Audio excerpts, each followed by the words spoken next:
నమస్కారం ఘంటారావానికి స్వాగతం ముందుగా ప్రధానాంశాలు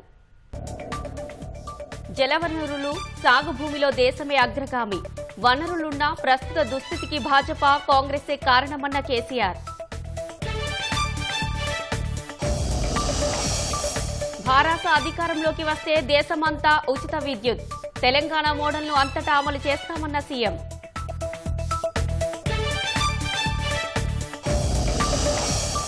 రాష్ట్రాలపై కేంద్రం వివక్ష చూపిస్తోందన్న ముగ్గురు సీఎంలు సమైక్య స్ఫూర్తిని దెబ్బతీస్తున్నారని ధ్వజం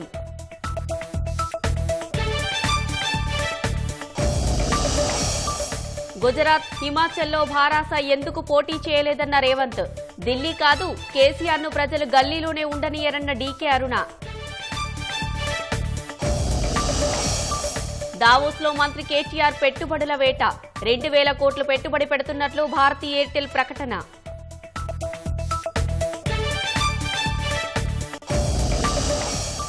మూడు రాష్ట్రాల అసెంబ్లీ ఎన్నికలకు నగారా ఫిబ్రవరి 16న త్రిపుర 27న మేఘాలయ నాగాలాండ్లో పోలింగ్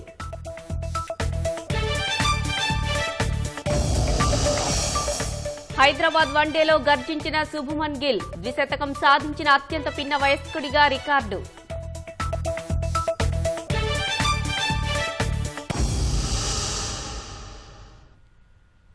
దేశంలో చైతన్యం తీసుకువచ్చేందుకు పుట్టిందే భారత రాష్ట్ర సమితిని ముఖ్యమంత్రి కేసీఆర్ స్పష్టం చేశారు. ఖమ్మంలో జరిగిన భారాస బహిరంగ సభలో కేంద్రంపై కేసీఆర్ విమర్శలు గుప్పించారు. తెలంగాణ మోడల్ దేశమంతా అమలు చేస్తామని విపక్షాల ఆధ్వర్యంలోని ప్రభుత్వం పగ్గాలు చేపట్టిన తర్వాత అగ్నిపథ్ లాంటి పథకాలను రద్దు చేస్తామని ప్రకటించారు. దళిత బంధును దేశమంతా ఇవ్వాలని డిమాండ్ చేశారు. Make in India joke in ఇండియాగా మారిందంటూ ఎద్దేవా చేసిన ముఖ్యమంత్రి కేసీఆర్ కొన్ని రోజుల్లోనే భారాస విధానాలు ప్రజల ముందుంచుతామన్నారు. ఖమ్మంలో నిర్వహించిన భారత రాష్ట్ర సమితి భారీ బహిరంగ సభ వేదికగా ముగ్గురు ముఖ్యమంత్రులు 2 జాతీయ నేతల సమక్షంలో కేంద్ర ప్రభుత్వంపై సీఎం కేసీఆర్ నిప్పులు చెరిగారు. అశేష జనవాహిని మధ్య భారాస భవిష్యత్ కార్యాచరణపై స్పష్టత ఇచ్చారు. ప్రజల మధ్య మత విద్వేషాలు సృష్టించి భాజపా పాలన సాగిస్తోందని ముఖ్యమంత్రి కేసీఆర్ దుయ్యబట్టారు. భాజపా కాంగ్రెస్ రెండూ దొందేనని ప్రజలను మోసం చేస్తున్నాయని విమర్శించారు. ఏ రకంగా ప్రతిపక్షాలను వేధిస్తున్నారో, ఏ రకంగా తమ వైఫల్యాలను, తమ అసమర్థతను, తమ చేతగానితనాన్ని కప్పిపుచ్చుకోవడానికి ఈ రోజు మత విద్వేష మంటలు లేపుతా ఉన్నారు. మతం మత్తులో యువతను చెడగొట్టే ప్రయత్నం చేస్తా ఉన్నారు. ఆ మత విద్వేష విషవృక్షాలు పెరిగి పెద్దవై జాతి జీవనాడిని దహించి వేస్తుంటే ఎవరి కోసం మనం సహించాలి? మంచినీళ్ళు కూడా ఏరాదా కేంద్ర ప్రభుత్వానికి? ఇంత పెద్ద ప్రధానమంత్రి ఇంత పొడుగు ఇంత దొడ్డు అని చెప్తే మంచినీళ్ళు ఇచ్చే శాత కాదా? గడా గడా బడా బడా బడా లుల్లి ఎందుక నాకు అర్థం కాదు. ఈ దుర్మార్గానికి ఎవరండి కారణభూతులు? దొందే కాంగ్రెస్ బీజేపీ, కాంగ్రెస్ బీజేపీ. కాంగ్రెస్ ఉంటే బీజేపీని తిట్టడం, బీజేపీ ఉంటే కాంగ్రెస్ తిట్టడం. ఈ తిట్ల పురాణమా మనకు కావాల్సింది? ప్రజలను మోసగించడానికి, గోల్మాల్ చేయడానికి. మోడీ గారు చెప్తారు government has no business to do business, but we say government has every business to do business wherever it is required. Socialization of the losses, privatization of the profit. ఇది నేడు బీజేపీ అవలంబించే దుర్మార్గమైనటువంటి పెట్టుబడిదారి దోపిడీదారుల యొక్క ప్రభుత్వం. భాజపాది ప్రైవేటీకరణ విధానమైతే రాబోయే విపక్షాల ఆధ్వర్యంలోనిది ప్రభుత్వానిది జాతీయకరణం అంటూ కేసీఆర్ జోస్యం చెప్పారు. తెలంగాణ తరహాలో రైతులకు ఉచితంగా విద్యుత్ను ఇస్తామని హామీ ఇచ్చారు. నేను సీదా చెప్తా ఉన్న ప్రధానమంత్రి నరేంద్ర మోడీ గారికి, అయ్యా మోడీ గారు, మీ పాలసీ ప్రైవేటైజేషన్, మా పాలసీ నేషనలైజేషన్. ఇలా అమ్ముతా అంటున్నావు ఎల్ఐసిని. అమ్మాయి పర్వాలేదు, 24 తర్వాత నువ్వు ఇంటికి, మేము ఢిల్లీకి గ్యారంటీగా మళ్ళా ఎల్ఐసిని వాపస్ తీసుకుంటాం. పబ్లిక్ సెక్టర్ ని ఆ ఎల్ఐసిని కొనసాగిస్తామని మనం చేస్తా ఉన్నాం. బీఆర్ఎస్ లాంటి భావజాలం ఉన్న పార్టీలు అధికారంలోకి వస్తే 2 ఏళ్లలో వెలుగు జిలుగుల భారతదేశం మన తెలంగాణ లాగా వెలిగిపోయే భారతదేశాన్ని తయారు చేస్తాం. ఇట్ ఇస్ ఎ ఛాలెంజ్ రైతులకు. భారతదేశం మొత్తానికి తెలంగాణ మాదిరిగానే తెలంగాణ మోడల్లో ఉచిత కరెంట్ కూడా సప్లై చేస్తామని మనవి చేస్తా ఉన్నాం. తెలంగాణ రైతు బంధు లాంటి స్కీమ్ భారతదేశ వ్యాప్తంగా అమలు చేయాలన్నదే బీఆర్ఎస్ నినాదం, బీఆర్ఎస్ డిమాండ్ అని చెప్పి నేను మనవి చేస్తా ఉన్నా. అంబేద్కర్ గారి బాటలో, కన్సీరామ్ గారు చూపించిన బాటలో దళిత జాతి పైకి వచ్చి తీరాలి. భారత దళిత జాతికి నేను పిలిపిస్తా ఉన్నా. తెలంగాణ దళిత బంధు పథకాన్ని సంవత్సరానికి 25 లక్షల కుటుంబాల చొప్పున భారతదేశమంతా అమలు చేయాలని బీఆర్ఎస్ డిమాండ్ చేస్తా ఉంది. మీరు చేయకపోతే మేం చేసి చూపెడతామనుకుంటే మనవి చేస్తా ఉన్నా. మహిళలకు 35% చట్టసభలో రిజర్వేషన్లు కల్పించాలని బీఆర్ఎస్ ప్రతిపాదిస్తోందని ముఖ్యమంత్రి సభాముఖంగా ప్రకటించారు. రాబోయే విపక్షాల ఆధ్వర్యంలోని ప్రభుత్వం అగ్నిపథ్ లాంటి పథకాలను రద్దు చేస్తుందని వెల్లడించారు. మహిళల యొక్క పాత్రను అన్ని రంగాలలో పెంపొందించాలి. ఆ విధంగా మహిళలకు 35% చట్టసభల్లో రిజర్వేషన్ కూడా టీఆర్ఎస్ ప్రతిపాదిస్తా ఉంది. ఆ విధంగా ముందుకోవాలని మనవి చేస్తా ఉన్నా. విశాఖ ఉక్కు కర్మాగారాన్ని అమ్ముతా అంటున్న మోడీ గారు, పర్వాలేదు నీ చేతుల అధికారం ఉన్నది అమ్మేయి, విశాఖ ఉక్కును ఎట్టి పరిస్థితుల పోనీయం, మళ్ళా తీసుకొని పబ్లిక్ సెక్టర్ లో పెడతాం, ఇది మా వాగ్దానం అని కూడా చెప్తా ఉన్నాం. 5 ఏళ్ల లోపు మా ప్రభుత్వాన్ని ఎన్నుకోండి, విపక్షాల ప్రభుత్వాన్ని మిషన్ భగీరథ లాగానే ప్రతి ఇంటికి బ్రహ్మాండంగా నల్లా పెట్టి శుద్ధమైన మంచినీటి జలాలు దేశవ్యాప్తంగా అందించేదే బీఆర్ఎస్ పాలసీ అని కూడా ఈ సందర్భంగా నేను మనవి చేస్తా ఉన్నా. సైన్యంలో జరిగే నియామకాలు ఒక పద్ధతి ఉండాలి, సైన్యానికి ఒక సిస్టమ్ ఉండాలి. దానిలో కూడా ఏలు పెట్టి తెలివి తక్కువ విధానంతో అగ్నిపథ్ అనే పేరు పెట్టినారు. దాన్ని కూడా రేపు విపక్షాల ప్రభుత్వం రద్దు చేసి తీరుతుంది ఖచ్చితంగా. బీఆర్ఎస్ ఆధ్వర్యంలో పాత పద్ధతుల్ని కొనసాగిస్తామని నేను మనవి చేస్తా ఉన్నా. వ్యవసాయాన్ని ప్రైవేటీకరణ చేసి భూములను కార్పొరేట్ గద్దలకు ఇచ్చే ప్రయత్నం జరుగుతుందన్న కేసీఆర్ ఉజ్వలమైన భారత్ను ఆవిష్కరింపజేసేందుకు కొద్ది రోజుల్లోనే భారాస విధానాలను ప్రకటిస్తామని తెలిపారు. వ్యవసాయాన్ని కూడా ప్రైవేటైజ్ చేసి మన భూములు దానిలో పెట్టి కార్పొరేట్ గద్దలకిచ్చి దానిలో మనమే జీతాలుండే పరిస్థితికి తీసుకొచ్చే కుట్ర కూడా జరుగుతా ఉంది. సహజ సిద్ధంగా ఉన్న ప్రజల ఆస్తి ప్రజల పాలు కావడానికి అనవసరంగా పెట్టబడుతున్న కష్టాలను ఈ భారత జాతిని విముక్తి చేయడం కోసం పుట్టిందే బీఆర్ఎస్, వేరే ఉద్దేశం లేదని చెప్పి నేను మనవి చేస్తా ఉన్నాను. అందరం ఏకమైతే ఈ మూర్ఖుల అసమర్థుల పాలనను తొలగించడం కష్టం కాదు. ఒక ఉజ్వలమైనటువంటి భారతదేశాన్ని ఆవిష్కరింపజేసుకోవడం కోసమే కొద్ది రోజులలోనే బీఆర్ఎస్ యొక్క టోటల్ పాలసీస్ కూడా బ్రహ్మాండంగా ప్రజల ముందు పెడతాం. దాని మీద రిటైర్డ్ ఐఏఎస్ అధికారులు, మాజీ సుప్రీంకోర్టు జడ్జీలు ఒక 150 మంది పనిచేస్తా ఉన్నారు. ఖమ్మం వేదికగా భారాస సభలో ముఖ్యమంత్రులు కేజ్రీవాల్, భగవంత్ మాన్, పినరయ్ విజయన్లు ముక్త కంఠంతో కేంద్రంలోని భాజపా ప్రభుత్వం ప్రజా ప్రభుత్వాలను కాలరాస్తోందంటూ దుయ్యబట్టారు. గవర్నర్ వ్యవస్థను అడ్డం పెట్టుకుని ఆజామాయిషీ చేస్తుందంటూ తప్పుపట్టారు. ప్రచారాలతోనే మోదీ కాలం వెల్లదీస్తున్నారంటూ ఉత్తరప్రదేశ్ మాజీ ముఖ్యమంత్రి అఖిలేష్ ఆరోపించారు. భాజపా, ఆర్ఎస్ఎస్ సమాఖ్య స్ఫూర్తిని దెబ్బతీస్తున్నాయని సిపిఐ జాతీయ ప్రధాన కార్యదర్శి డి రాజా ఆందోళన వ్యక్తం చేశారు. భారత రాష్ట్ర సమితి ఖమ్మం వేదికగా నిర్వహించిన భారీ బహిరంగ సభలో 3 రాష్ట్రాల ముఖ్యమంత్రులు, 2 జాతీయ నేతలు కేంద్రంలోని భారతీయ జనతా పార్టీపై విమర్శనాస్త్రాలు సంధించారు. స్వాతంత్ర్యం వచ్చిన 75 ఏళ్ల తర్వాత కూడా దేశం వెనుకబడే ఉందని ఢిల్లీ ముఖ్యమంత్రి కేజ్రీవాల్ ఆవేదన వ్యక్తం చేశారు. గవర్నర్లు, సీఎంలను ఇబ్బందులు పెడుతున్నారన్న కేజ్రీవాల్ గవర్నర్లను మోదీ ఆడిస్తున్నారని ఆరోపణలు గుప్పించారు. కేంద్రంలో భాజపా ప్రభుత్వం యువత, రైతులకు ఇచ్చిన హామీలు నెరవేర్చలేదని పంజాబ్ ముఖ్యమంత్రి భగవంత్ మాన్ ఆరోపించారు.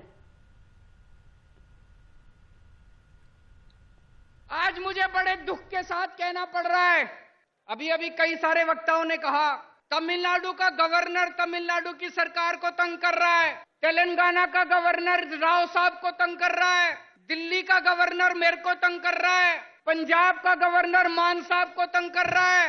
ये गवर्नर तंग नहीं कर रहे, मोदी साहब तंग कर रहे हैं। हमारे प्रधानमंत्री को बेरोजगारी से कोई लेना देना नहीं है। वो 24 घंटे बैठ के ये सोचते हैं मैं किस मुख्यमंत्री को तंग करूं, किसके ऊपर मैं सीबीआई छोड़ूं, किसके ऊपर मैं इनकम टैक्स की रेड डलवाऊं, किसके पीछे मैं ईडी छोड़ूं। आज पूरे देश के अंदर इतनी महंगाई हो गई है, एक आम आदमी को अपना घर चलाना मुश्किल होता जा रहा है, अपने बच्चे पालने मुश्किल होते जा रहे हैं, लेकिन देश के प्रधानमंत्री को महंगाई की, बेरोजगारी की कोई चिंता नहीं है। ये सोचते हैं आज मैं किसके एमएलए खरीदूं, इस पार्टी के एमएलए खरीदूं, इस सरकार को गिराऊं। ऐसे तो देश तरक्की नहीं कर सकता दोस्तों। 2014 में आप लोगों ने पूरे देश के लोगों ने बड़ी उम्मीद के साथ इन लोगों को भारी बहुमत दिया था, और एक बार नहीं 2 बार आप लोगों ने इनको बहुमत देके जिताया। लेकिन अब देश बदलाव मांग रहा है। लोगों को पता चल गया कि ये लोग देश बदलने के लिए नहीं आए, ये केवल और केवल देश बर्बाद करने के लिए आए हैं। 2024 का चुनाव आपके लिए एक मौका है। अब 10 साल हो गए, और कितना इंतजार करेंगे। 2024 के अंदर सारे देश को मिलके इनको उखाड़ फेंकना है। इन्होंने कहा था 15 लाख हर घर के खाते में आ जाएगा। जुमला तो भारतीय जुमला पार्टी बीजेपी जो है वो देश को मिसलीड कर रही है। वो हर चीज हथियाना चाहते हैं, ये भी मेरा हो जाए, ये भी मेरा हो जाए। जिस राज्य में जीतते नहीं है लोगों द्वारा, वहां पे बाई इलेक्शन द्वारा जीत जाते हैं। इस्तीफा दिलवा लो, खरीद लो बंदे, एमएलए खरीद लो। मतलब हिम्मत देखो, आम आदमी पार्टी ने एमसीडी चुनाव में 250 में से 134 सीटें जीती, बहुमत है, लेकिन फिर भी कह रहे हैं जितनी मर्जी आ जाए, मेयर हमारा बनेगा। ये क्या बात हुई भाई? ये लोकतंत्र है? ये तो लूट तंत्र है, ये लूट तंत्र है। హిందీని రాష్ట్రాలపై రుద్దే ప్రయత్నం జరుగుతోందన్న కేరళ సీఎం పినరై విజయన్ న్యాయ వ్యవస్థలో కేంద్రం మితిమీరిన జోక్యం చేసుకుంటోందని ఆక్షేపించారు. The union government is consciously trying to destroy the country's federal structure. All ethics and norms of democracy are being violated. Governments that have come to power in the states by winning a majority in the assembly elections are being toppled through horse trading. Such unethical efforts to form governments in the states weaken the very foundations of our democracy. Our mother tongue are part of our cultural identity. Imposing Hindi by doing away with our mother tongue will affect the integrity of the nation. Even the independence of our judiciary is being attacked. The statement of the law minister to the effect that the union government should have a decisive say in the appointment of judges goes to prove that the BJP government is hell bent on destroying judicial autonomy and to subvert the judiciary into a nominated body of the union government. Last week, the Vice President attacked the Supreme Court. He does not agree with the restriction imposed by the Supreme Court, which ensures that the Parliament cannot amend the basic structure of the Constitution. That even the highest office, such as the Vice President, are making certain remarks that go against the Constitution and its spirit. Public sector enterprises, which are the wealth of the nation, are being sold off. GDP growth has declined from 7.4% to 4.7%. The constant rise of petroleum prices has pushed the people's lives into misery. All this has made life extremely difficult for the common man. There is a sharp increase in hunger and poverty. We are ensuring development and welfare in a communal tension-free atmosphere so that our people can enjoy the fruits of progress and lead peaceful lives. I hope that today in Khammam, the land of people's resistances, we will have the beginning of a new resistance. ప్రజల చేత ఎన్నుకున్న రాష్ట్ర ప్రభుత్వాలను కేంద్రం ఇబ్బందులకు గురిచేస్తోందని ఉత్తరప్రదేశ్ మాజీ ముఖ్యమంత్రి అఖిలేష్ ఆరోపించారు. వచ్చే ఎన్నికల్లో భాజపా ప్రభుత్వం గద్దె దిగడం ఖాయమన్నారు. जहां भारत सरकार और खासकर भारतीय जनता पार्टी जिसकी सरकार दिल्ली में है, एक एक सरकारें जो चुनी हुई उनको परेशान कर रही है, चाहे वो आपकी सरकार हो और चाहे आपके बीआरएस की पार्टी की सरकार हो, जो सहयोग और जो मदद और जो लोकतंत्र में सम्मान मिलना चाहिए वो सरकार सम्मान नहीं दे पा रही। 23 आ गया, 24 आ जाएगा, लेकिन भारतीय जनता पार्टी ने जो वादा किया था कि 22 तक हम किसानों की आय दोगुनी कर देंगे, वो अभी दोगुनी नहीं हुई है। हमारा किसान तकलीफ और परेशानी में है, उसको वादा तो कर रहे हैं, लेकिन जो बुनियादी उसे मदद मिलनी चाहिए वो मदद नहीं मिल पा रही है। आपके प्रदेश से शुरू हुई योजना जहां पर खेत को पानी, घर में पानी का इंतजाम किया, वही तो भारत सरकार नकल कर रही है। जो आज भारत सरकार नकल कर रही है वो कहीं ना कहीं आपकी देन है। मैं एक बार फिर बधाई देता हूं कि आपने जितना प्रचार करना चाहिए था, आपने भगवान विष्णु, उनके अवतार भगवान नरसिम्हा जी का जो मंदिर का निर्माण कराया, मैं आपको बधाई देता हूं। आपने काम ज्यादा किया, प्रचार कम किया, लेकिन कुछ लोग तो ऐसे हैं जो काम कम प्रचार ज्यादा करते हैं। తెలంగాణ సాయుధ పోరాట యోధులకు నివాళులర్పించిన డి రాజా తెలంగాణలో సుపరిపాలన అందుతోందన్నారు. భాజపా ఆర్ఎస్ఎస్ సమాఖ్య స్ఫూర్తిని దెబ్బతీస్తున్నాయన్న డి రాజా దేశంలో లౌకికత్వం ప్రమాదంలో పడిందని ఆవేదన వ్యక్తం చేశారు. The Republic of India is in danger, attacked by BJP, RSS combined, trying to change the constitution and the democratic rule in our country. Modi क्या बोला? सबका साथ, सबका विकास. अभी क्या हो रहा? मोदी आपका साथ नहीं है. मोदी सिर्फ अडानी का साथ है, अंबानी का साथ है, टाटा बिरला का साथ है. How governors are used? Telangana governor is confronting the elected Chief Minister of Telangana, KCR Garu. Lieutenant Governor of Delhi is confronting the elected Chief Minister of Delhi. In Tamil Nadu, the governor is confronting. In Kerala, the governor is confronting the elected Chief Minister of Kerala. Why it is happening? BJP, RSS, they do not believe in the federal system of our governance and they want to impose a unitary system. They want to build India's a single dimensional country. One nation, one party, one nation, one leader. This is not danger to our republic. How to stop this? We will have to fight against BJP, RSS combined. దేశాన్ని భాజపా చెర నుంచి విడిపించి అభివృద్ధి పదంలో నడిపిస్తారన్న ముఖ్యమంత్రి కేసీఆర్ గుజరాత్ ఎన్నికల్లో భారాస తరపున ఎందుకు పోటీ చేయలేదని టీపీసీసీ అధ్యక్షుడు రేవంత్ రెడ్డి ప్రశ్నించారు. దేశవ్యాప్తంగా తమ సత్తా చాటాలనుకుంటున్న కేసీఆర్ హిమాచల్, ఢిల్లీ మున్సిపల్ ఎన్నికల్లో ఎందుకు పోటీ చేయలేకపోయారని ధ్వజమెత్తారు. ఢిల్లీ మద్యం స్కామ్లో భారాస, ఆప్ నేతలు భాగస్వాములను విమర్శించారు. దేశ భద్రత కోసం కాంగ్రెస్ కర్మాగారాలను నిర్మిస్తే వాటిని మోదీ అమ్ముకుంటున్నారని ఆరోపించారు. ఏళ్ల తరబడి మోదీతో కేసీఆర్ అంటకాగారన్నారు. భారతీయ జనతా పార్టీని ఓడించి సమాజ్వాదీ పార్టీని గెలిపించమని చెప్పి చంద్రశేఖరరావు గారు ప్రచారం చేయలేదు. ఢిల్లీ మున్సిపల్ కార్పొరేషన్ లో 15 సంవత్సరాల నుంచి పట్టు బిగించి ఉన్న భారతీయ జనతా పార్టీని ఓడించడం ద్వారా తన వ్యాపార భాగస్వామి అయిన కేజ్రీవాల్ ను ఆప్ పార్టీని గెలిపించమని ఎందుకు ప్రచారం చేయలేదు? కేజ్రీవాల్ పార్టీ, కేసీఆర్ పార్టీ ఢిల్లీలో జరిగిన లిక్కర్ దందాలో భాగస్వాములు. కేసీఆర్ గారు ఇచ్చిన ఎన్నికల నిధులతోనే పంజాబ్ ఎన్నికలు, గోవా ఎన్నికలను కేజ్రీవాల్ గారు నిర్వహించారన్న సంగతి బహిరంగ రహస్యమే. ఇద్దరు వ్యాపార భాగస్వాములు రాజకీయాలలో ఒకరికి ఒకరు ఎందుకు ఎన్నికలలో పోటీ చేసినప్పుడు మద్దతు ఇవ్వలేదు అని చెప్పి కాంగ్రెస్ పార్టీ సూటిగా చంద్రశేఖరరావు గారిని ప్రశ్నిస్తుంది. అడుగుతున్నా, 50,000 కోట్ల రూపాయలతో మిషన్ భగీరథ నీళ్లు ఇచ్చిన అంటున్నావు కదా, ప్రతి ఇంటికి నల్లా ఇచ్చిన అంటున్నావు కదా. నేను సూటిగా సవాలు విసురుతున్నా. గజ్వేల్ నియోజకవర్గంలో ఎన్నో గ్రామాలకి ఇవాళ నీళ్లు రావడం లేదు. గజ్వేల్ నియోజకవర్గంలో మీరు ప్రాతినిధ్యం వహిస్తున్న నియోజకవర్గంలో మిషన్ భగీరథ నీళ్లు రావట్లేదు. మేము నిరూపిస్తాము.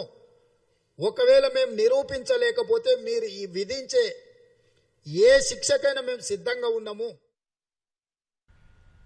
ముఖ్యమంత్రి కేసీఆర్ను ఢిల్లీలో కాదు, కనీసం గల్లీలోనూ అధికారంలో లేకుండా తెలంగాణ ప్రజలు చేస్తారని భాజపా నేత డీకే అరుణ విమర్శించారు. తెలంగాణకే దిక్కులేని ఉచిత విద్యుత్ను దేశమంతా ఎలా ఇస్తాడని మండిపడ్డారు. ప్రభుత్వ ఉద్యోగులకు నెల జీతం ఇవ్వలేని సీఎం దేశాన్ని పాలిస్తాననటం దెయ్యాలు వేదాలు వల్లించడమేనని దుయ్యబట్టారు. ఖమ్మం సభలో ఏమి మాట్లాడాలో అర్థం కాక ప్రసంగం మధ్యలో హెలికాప్టర్లో పెద్ద సమస్య అంటూ ప్రజల దృష్టి మళ్లించారన్నారు. రాష్ట్రానికి వచ్చిన భాజపా నాయకులు హిందీలో లొడలొడ మాట్లాడతారని విమర్శించిన కేసీఆర్ ఇవాళ వచ్చిన నాయకులు ఏ భాషలో మాట్లాడారో చెప్పాలని ఎద్దేవా చేశారు. రాష్ట్రంలో పెట్టుబడులు పెట్టేందుకు మరో ప్రతిష్టాత్మక సంస్థ ముందుకు వచ్చింది. ఆహారం, పర్యావరణం, ఫార్మా, కాస్మెటిక్ ఉత్పత్తుల పరీక్షలు, bio analytical testing, global scientific విభాగంలో అగ్రభాగం సంస్థ యూరోపియన్ సైంటిఫిక్ హైదరాబాద్ జీనోమ్ వ్యాలీలో తమ క్యాంపస్ ఏర్పాటు చేయనున్నట్లు ప్రకటించింది. మొత్తం 90,000 అడుగుల విస్తీర్ణంలో అత్యాధునిక ప్రయోగశాలను ఏర్పాటు చేసేందుకు యూరోపియన్ ముందుకు వచ్చినట్లు ఐటీ, పరిశ్రమల శాఖ మంత్రి కేటీఆర్ వెల్లడించారు. ఈ మేరకు ప్రపంచ ఆర్థిక వేదిక సదస్సులో యూరోపియన్ సంస్థ అంగీకారం తెలిపినట్లు కేటీఆర్ చెప్పారు. మరోవైపు రాష్ట్ర ప్రభుత్వంతో కలిసి హైదరాబాద్లో భారీ హైపర్ స్కేల్ డేటా సెంటర్ ఏర్పాటుకు భారతీ ఎయిర్టెల్ గ్రూప్ ముందుకొచ్చినట్లు కేటీఆర్ వెల్లడించారు. Bharti Airtel group extra data సెంటర్ల ద్వారా మౌలిక సదుపాయాల కోసం 2,000 కోట్లు పెట్టుబడి పెట్టేందుకు సునీల్ భారతి మిట్టల్, రాజన్ భారతి మిట్టల్ అంగీకరించారని మంత్రి వెల్లడించారు. దేశంలో హైపర్ స్కేల్ డేటా సెంటర్లకు హైదరాబాద్ను కేంద్రంగా మార్చాలన్న రాష్ట్ర ప్రభుత్వం ఆకాంక్ష ఎయిర్టెల్ పెట్టుబడితో నెరవేరుతుందని కేటీఆర్ వివరించారు. కాంగ్రెస్ వారం ద్వారా పోస్ట్ అవుతున్న వీడియోలకు తానే బాధ్యుడినని పీసీసీ ఉపాధ్యక్షుడు మల్లు రవి తెలిపారు. సునీల్ కొనుగోలుకి వారంకి సంబంధం లేదన్న ఆయన సీసీఎస్ పోలీసులు అడిగిన అన్ని ప్రశ్నలకు సమాధానాలు ఇచ్చారన్నారు. అవసరమైతే మళ్లీ విచారణకు రావాల్సి ఉంటుందని పోలీసులు స్పష్టం చేసినట్లు తెలిపారు. సునీల్ కొనుగోలుతో పాటు ఇతర ఉద్యోగుల సమాచారం పోలీసులు అడిగారన్న కాంగ్రెస్ సీనియర్ నిబంధనలకు లోబడి పోస్టింగ్ చేస్తున్నామన్న వెల్లడించారు. సామాన్య ప్రజలకు అర్థమయ్యే రీతిలో పోస్టింగ్లు చేస్తున్నాం తప్ప ఎవరిని కించపరచాలనే ఉద్దేశం లేదన్నారు. తెలుగుదేశం వ్యవస్థాపకులు మాజీ సీఎం ఎన్టీఆర్ 27వ వర్ధంతిని పురస్కరించుకుని కుటుంబ సభ్యులు, తెలుగుదేశం నాయకులు, అభిమానులు ఘన నివాళులర్పించారు. స్వర్గీయ ఎన్టీఆర్ కుమారులు బాలకృష్ణ, రామకృష్ణ సహా నందమూరి సుహాసిని, మనవలు కళ్యాణరామ్, జూనియర్ ఎన్టీఆర్, శ్రీభరత్ తదితరులు ఎన్టీఆర్ ఘాట్ వద్ద నివాళులర్పించారు. తెలుగు ప్రజలకు ఎన్నలేని సేవ చేసిన ఎన్టీఆర్కు భారతరత్న ఇవ్వాలని ప్రతి తెలుగు పౌరుడు ఆకాంక్షిస్తున్నారని అన్నారు. అనంతరం రసూల్పురాలో బాలకృష్ణ అమరజ్యోతి ర్యాలీని ప్రారంభించారు. అఖిల భారత ఎన్టీఆర్ అభిమాన సంఘం ప్రతి ఏడాది నిర్వహించే ఈ ర్యాలీ రసూల్పురాలోని ఎన్టీఆర్ విగ్రహం నుంచి ఎన్టీఆర్ ఘాట్ వరకు సాగింది.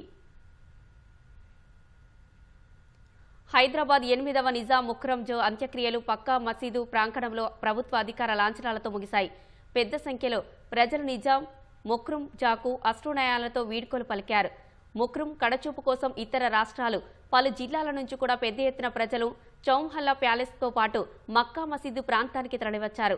మొదటగా చౌంహల్లా ప్యాలెస్లో సంప్రదాయబద్ధంగా కార్యక్రమాలు నిర్వహించిన తర్వాత ప్రభుత్వం తరపున పోలీసులు గౌరవ వందనం చేశారు.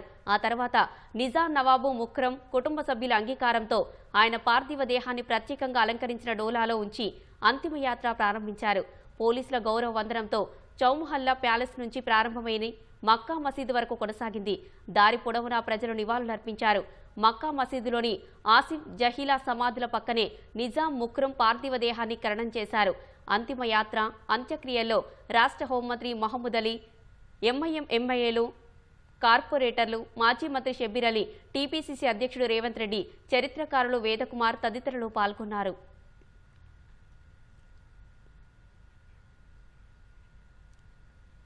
త్రిపుర, మేఘాలయ, నాగాలాండ్ శాసనసభల ఎన్నికల నగారా మోగింది. ఫిబ్రవరి 16న త్రిపురలో, ఫిబ్రవరి 27న మేఘాలయ, నాగాలాండ్లో పోలింగ్ జరగనుంది. ఈ 3 రాష్ట్రాల ఓట్ల లెక్కింపు మార్చి 2న జరగనుంది. ఈ మేరకు కేంద్ర ఎన్నికల సంఘం షెడ్యూల్ ప్రకటించింది. నాగాలాండ్ అసెంబ్లీకి మార్చి 12న, మేఘాలయలో మార్చి 15న, త్రిపురలో మార్చి 22న గడువు ముగియనుంది. ఈ 3 రాష్ట్రాల్లో 60 చొప్పున శాసనసభ స్థానాలున్నాయి. ఈ ఏడాది మొత్తం 9 రాష్ట్రాల్లో శాసనసభ ఎన్నికలు జరగనున్నాయి. ఈ 3 రాష్ట్రాల తర్వాత ఛత్తీస్గఢ్, మధ్యప్రదేశ్, మిజోరాం, రాజస్థాన్, తెలంగాణ శాసనసభ ఎన్నికలు జరగనున్నాయి. హైదరాబాద్ వన్డేలో ద్విశతకంతో చెలరేగిన భారత ఓపెనర్ శుభమన్ గిల్ ఖాతాలో పలు రికార్డులు చేరాయి. వన్డేలో డబుల్ సెంచరీ చేసిన పిన్న వయస్కుడిగా వేగవంతంగా 1000 పరుగులు మైలురాయి చేరుకున్న భారత బ్యాటర్గా, న్యూజిలాండ్పై వన్డేలో అత్యధిక వ్యక్తిగత స్కోరు నమోదు చేసిన భారత బ్యాటర్గా ఇలా గిల్ పలు రికార్డులను తన ఖాతాలో వేసుకున్నాడు.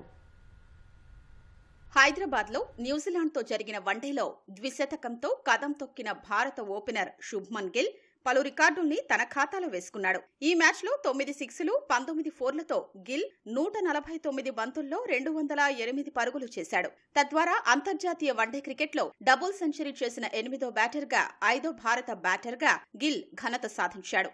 వన్డేల్లో ద్విశతకం చేసిన పిన్న వయస్కుడిగా కూడా గిల్ రికార్డు నెలకొల్పాడు. ఇంతకుముందు ఇషాన్ కిషన్ బంగ్లాదేశ్పై 24 ఏళ్ల 145 రోజుల వయస్సులో ద్విశతకం సాధిస్తే, గిల్ 23 ఏళ్ల 132 రోజుల వయస్సులో ఆ రికార్డు తిరగరాశాడు.